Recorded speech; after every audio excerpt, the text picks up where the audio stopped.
Most everything is the same with the following exceptions. When it comes to silver, we have a little less concern with counterfeiting because it's not worth it.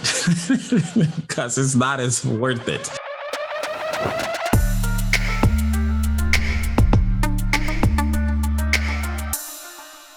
You take a 400-ounce bar and you bore out the center of it and like literally take out the gold, and you can still weigh it and make it look good on the outside.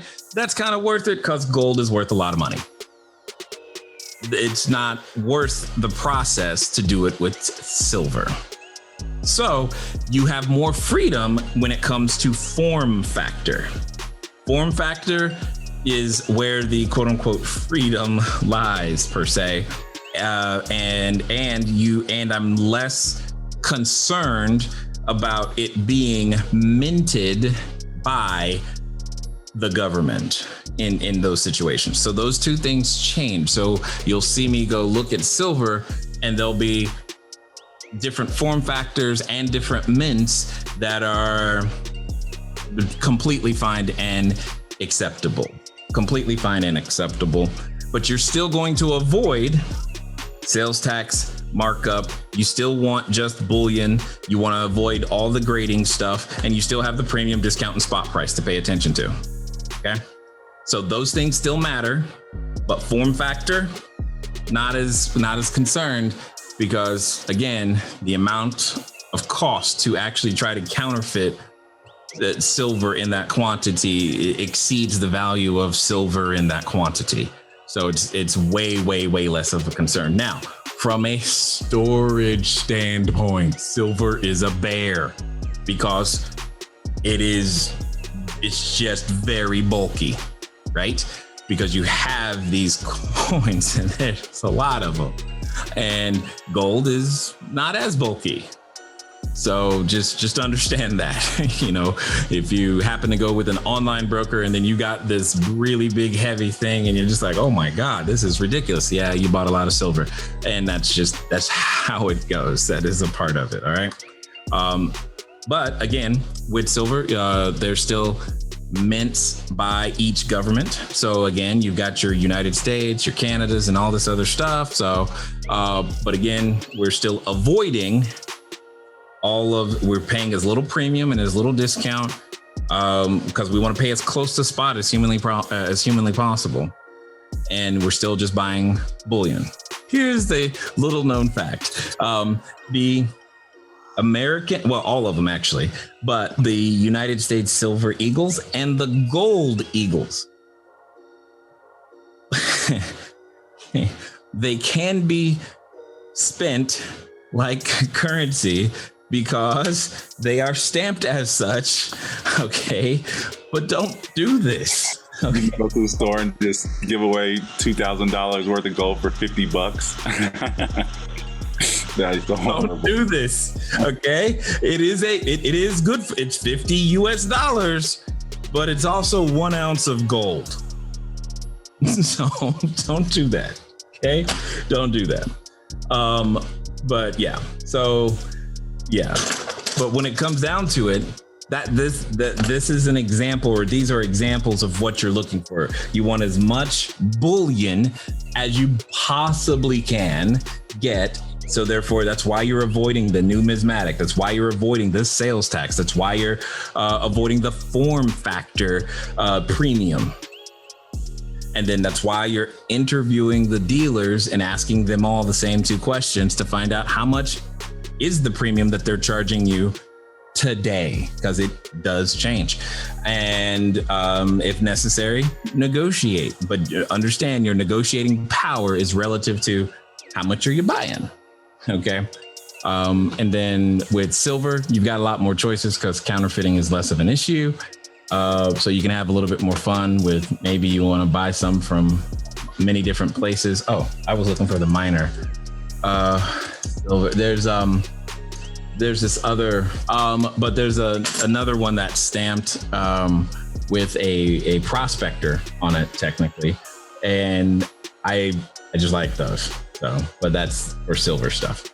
Oh, couple things. So first, so it sounds like to get even like an extra more bang for my buck, so to speak, if I were to find a foreign exchange rate that was favorable in comparison to the dollar and get that government minted coin, would that also be helpful as well? Maybe, but it's still floating, and because you've got a situation whereas because it's going to change. I mean, for the most part, I have not bothered to try to do it. Like, I hear where you're going though, but in order to do that, you'd have to be able to place the transaction and lock in pricing so quickly. But I mean, I guess you could. It just seemed that, and how much would you actually be saving at that moment? Because if you're buying a big enough quantity, it could be worth it, I guess. Okay. And then my second question is about like storage. So, I go and I get all this gold, all this silver, whatever. And now I'm leaving the mailbox or, wherever it comes with all this gold coins, all this stuff. I'm like, what do I do with it? Right. That's why the coin shops are next to gun shops. Right. Exactly. There is a reason. But storage is, storage is a challenge, and silver is bulky. Some people, they will, and I'm not making this up, but they will bury it in their backyard. Some will get a safe. Some will literally hide it under the mattress. Some will deposit it in a foreign country so that if they need to leave the country that is their residence, they have money already where they're headed. So you do have to figure out how you're going to store it. I will say this, London and Australia, Singapore, are very, very good. Yeah, Switzerland is also a place. Just depends on how much and what is the use case. In studying this, believe it or not, individuals like Benjamin Franklin has made notes in his diary to where he kept sizable income in 7 different countries, so that, he would always be good no matter where he went. And you do have a storage problem, or at least a new challenge to solve, and which I can tell you from experience. Be careful of your cleaning services inside your house, because they are supposed to clean everywhere, but when they clean everywhere, they find stuff. Because that already happened once, and that was a very unfortunate day. But it is what it is. So and it's not necessarily insurable. So understand what I'm saying, okay? It's not like you can go, hey, I got $30,000 worth of silver and gold at home. I'd like to get an insurance policy in case someone steals it. Like, right. that's not a thing. Okay. Vaults. But you do have, the one thing I will say is just please don't put it inside a safety deposit box in a bank, because that's just backwards. Because in a financial crisis and or emergency, the bank is probably closed. And it's not going to help you there. Okay. If they haven't confiscated the contents. Right. Yeah. So don't do that, please. This does become a different challenge, and everybody chooses how they're comfortable with storing it without trying to divulge where theirs is stored at the same time anytime they're having a conversation. What about storage facilities? Yeah, you could pay a storage facility as well. That actually reminds me, Anthem. So yeah, and that's why I knew that reminds me. There's one more place I wanted to show you. Is this guy's? This is again one of the many. Anyway, he Anthem Vault. Anthem Blanchard is his name. His wife's name Cynthia. Blah blah blah blah blah. Anyway, this is pretty much what we're talking about. is a way to do exactly that, to buy and store what is typically called allocated bullion.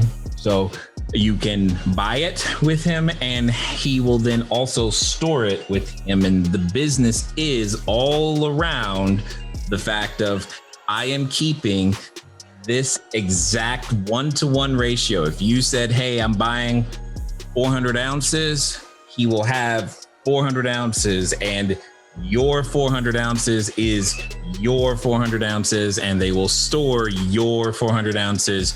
And this is where you get, and this is how we, by the way, this is how things used to be. And this is how we actually ended up with currency, is because people would do this and then they would hand you a slip of paper that is a receipt that it was a claim on the gold you had deposited.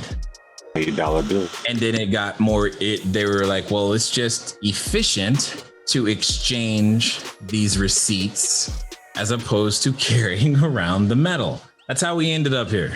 Okay. It's because we were trying to be more efficient. I could trust my neighbor so much so that I could leave home to go do something productive and come back, and they didn't try to take my property, because we had an understanding that, hey, you do sheep, I do fish.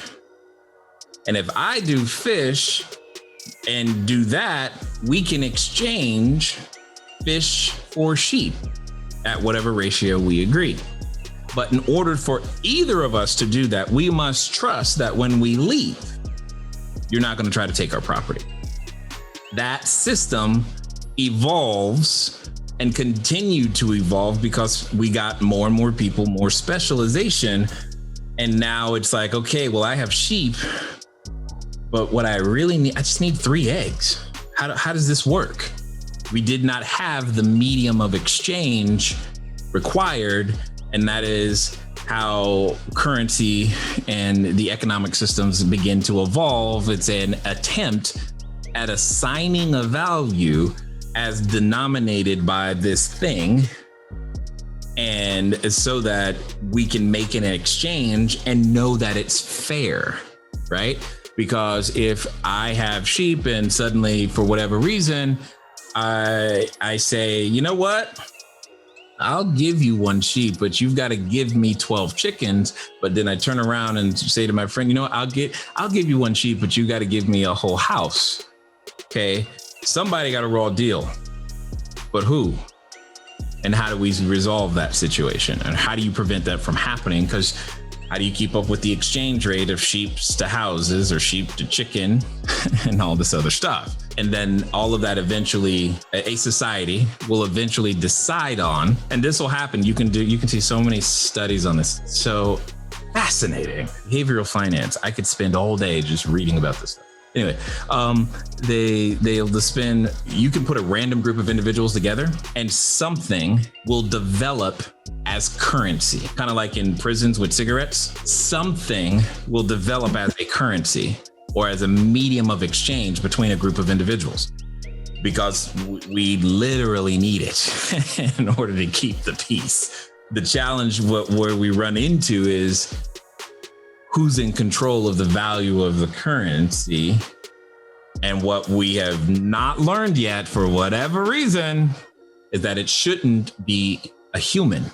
Let it be a natural resource, aka gold. Because here's a little known fact. Well, you actually know, you've been reading the book. You remember when it said, when we were on the gold standard, there was no inflation. It was fine. Everybody was fine. You don't need inflation.